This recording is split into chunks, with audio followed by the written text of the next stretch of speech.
you've been alluding to this for a couple weeks, busting my balls a bit for seeing them in concert a couple of years ago.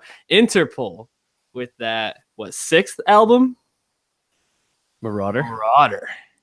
An interesting idea for this album. Apparently it's a concept album where it's about some guy who is, I actually didn't even write this down because I thought it was such a boring idea for a concept album, but it's like some guy who's like traveling and just writing down his introspections about society.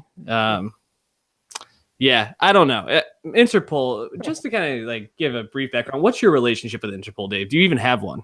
I don't have one. No. I just know of their lineage as one of those early aughts New York rock bands.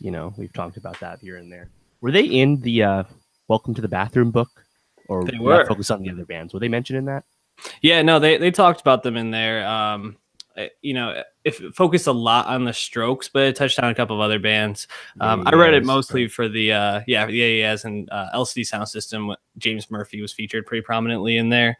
They broke out in 2002 with Turn On the Bright Lights, with songs like PDA and Obstacle One, that their fans really ride for. But the thing about Interpol is that though they've tried to tweak their sound here and there, I find a lot of their music to be very similar sounding and homogeneous. And I kind of felt the same with this album. There were a couple times when I heard songs that stood out as, wow, that was something different. But for the most part, I found this album pretty boring and pretty similar all the way through. Anything that stood out to you about this? No, not really. I thought the vocals were pretty rote, pretty, like you said. I think boring is a great way to put it. It's just nothing really pops on the record. It's just kind of there, And I mean, did you think like the instrumentation was at least really good? Like the vocals didn't do much for me. They didn't really stand out at all, and I don't really care what the concept is if I'm not engaged to listen, But I mean, did you like the guitar on this or anything?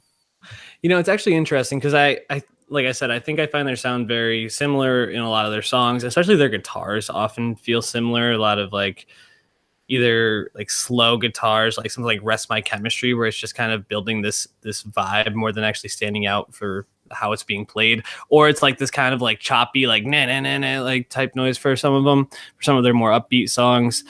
The songs that stood out to me most on this were songs like I don't know, like Party's Over, like the vocal distortion on that stood out, like the guitar opening to Number 10, and also Probably Matters had like a very jazzier sound to close out the album, which I thought was actually a pretty interesting track, and it's nice to hear them like incorporating horns and stuff more into their music.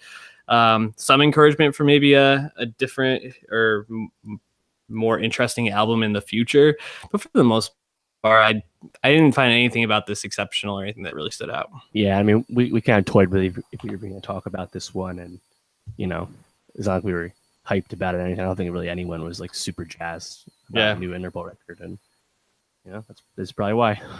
we put a song from most of the albums we talk about on our Spotify playlist, which goes Spotify Nowstalgia Best of 2018. Give that a follow. I don't even think there's a song on this I'd want to put on there. It doesn't do it justice to our playlist to put a